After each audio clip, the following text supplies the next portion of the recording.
Hello everyone, this is Avesh Krishna and welcome to all of you once again in my YouTube channel Quarterback Guide Education.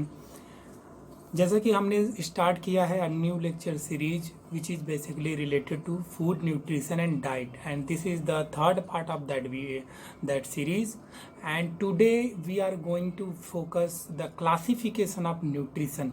पूरा का पूरा मैं nutrition को classification करूँगा. Okay उसके बाद one by one what is essential what is non essential सारा discuss करूँगा. So without delay I am going to start the topic. The classification of nutrition. Basically, the classification of nutrition for the major part we classified the micronutrient and macronutrient. On behalf of that, we will also classify that the caloric and non-caloric micronutrient. What are the caloric micronutrient? Micronutrient caloric में आपका carbohydrate, fat and protein आते हैं. ये सब हमें जो energy provide करते हैं. सो ऐसे न्यूट्रिएंट जो हमें एनर्जी प्रोवाइड करते हैं that is carbohydrate, fat and protein. और जो न्यूट्रिशन जो एनर्जी नहीं प्रोवाइड करते उन्हें नॉन कैलोरिक एनर्जी न्यूट्रिएंट कहते हैं, but they are essential to the body. Okay, so they are inorganic, they may be organic, and water as well. Water is universal. Okay, so in inorganic there is the electrolyte, sodium, potassium, phosphorus, magnesium, calcium. Okay, that's electrolytes and minerals. Okay, the trace elements, some are trace element required in our body. मैं सब एक एक करके one by one what are the minerals और essential, what are the electrolytes मैं सब discuss करूँगा. Inorganic part में ये सारे, और ऑर्गेनिक पार्ट में मेजर पार्ट विटामिन्स का होता है वो मैं कवर करूँगा. तो इसेंशियल विटामिन्स, नॉन इसेंशियल जो भी विटामिन्स है मैं वो डिस्कस करूँगा. There are 13 type of vitamin, essential vitamin which we need from outside. Okay, and उसके अलावा वाटर, क्या इंपॉर्टेंस है वाटर का वो भी डिस्कस करेंगे इस पूरे लेक्चर सीरीज़ में. वाटर बहुत बड़ा मेजर रोल प्ले करता है मेटाबॉलिज्म में. ओके, फूड एब्जॉर्प्शन में. ओके, द माइक्रोन्यूट्रिएंट एब्जॉर्प्शन में. So water is very important. And in macronutrient the three major component carbohydrate, fat and protein. तो ये तीनों भी डिस्कस करेंगे. द कार्बोहाइड्रेट में क्या क्या आते हैं, मोनोसैकेराइड, डाइसैकेराइड, ऑलिगोसैकेराइड, पॉलीसैकेराइड सारा डिस्कस करेंगे. और फैट्स में and the quantity, what quantity will be required in daily recommended requirements. Okay, so fat, protein के भी डिस्कस करेंगे.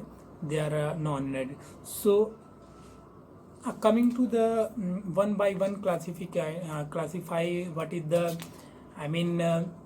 essential and non essential. Okay, and what are essential? Actually the essential vitamins we can say that कि ये हमें, मैंने बताया था first video में, हमें आउटसाइड से ज़रूरत होती है. बॉडी हमारी इनकैपेबल होती है फॉर्म करने का, बहुत ही ट्रेस अमाउंट में फॉर्म करती है, उसका फंक्शन मेटाबॉलिज्म यूज हो जाता है. ठीक है, हमें इन्हें आउटसाइड से हमें लेना पड़ता है ज़रूर उनको, क्योंकि रिक्वायरमेंट होती है बॉडी मेटाबॉलिज्म के लिए. ओके, बीई को कैलकुलेट करने के लिए.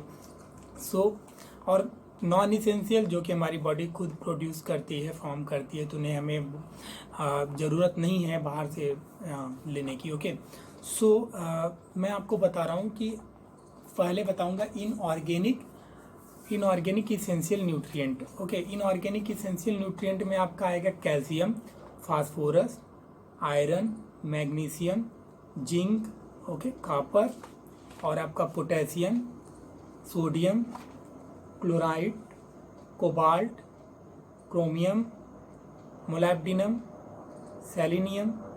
Okay, these are the inorganic essential nutrient. Okay, and let's discuss the protein. Basically protein in the form of amino acid के फॉर्म में पाया जाता है प्रोटीन जो इसेंशियल होते हैं. there are 9 essential amino acid or we can say protein. Okay, तो ये 9 essential amino acids are arginine, histidine, isoleucine, leucine, lysine, methionine, phenylalanine, theanine, tryptophan and valine. These 9 essential amino acid we required daily. Okay, and 13 vitamin, as we know that, सभी जानते हैं 13 vitamins के नाम: vitamin A, vitamin B complex, vitamin C, vitamin D, vitamin E and vitamin K. In vitamin B complex there are further B1, B2, B3, okay, B6, B9, B5, B12 and B7. So ये सारे 13 vitamins और 9 amino acid and some inorganic essential proteins, they are required in daily requirement. Okay, so let's in our next video, that's all for now. अगले video में मैं बताऊंगा कि कितने amount में, जो पहले बताऊंगा कि इनऑर्गेनिक न्यूट्रिएंट्स जो हैं वो कितने कितने अमाउंट में चाहिए हमें, और किस एज के बेसिस पे बताऊंगा कि किस एज पे कितना कैलोरी या ग्राम मिलीग्राम इनऑर्गेनिक रिक्वायरमेंट होगी. जैसे कैल्शियम की बात करेंगे तो एक पर्टिकुलर बर्थ से लेके 5 ईयर तक, 4 ईयर तक बच्चे को कितना चाहिए, फिर 5 ईयर के बाद 11 year for 15, 25, 14 and greater than 15, more than 15, less than 15, and female, male, सभी एज ग्रुप के अकॉर्डिंग एंड जेंडर के अकॉर्डिंग हम रिक्वायरमेंट पूरा न्यूट्रिएंट्स बताएंगे. इनऑर्गेनिक बताएंगे, फिर ऑर्गेनिक बताएंगे. ओके, फिर आपका कार्बोहाइड्रेट, प्रोटीन, फैट, ये सारे बताएंगे. Okay, thank you guys. Please stay tune on this lecture series. It will be very helpful for you. And if you want to share with your friends, your family to watch this session, it's very important. You can share. Thank you.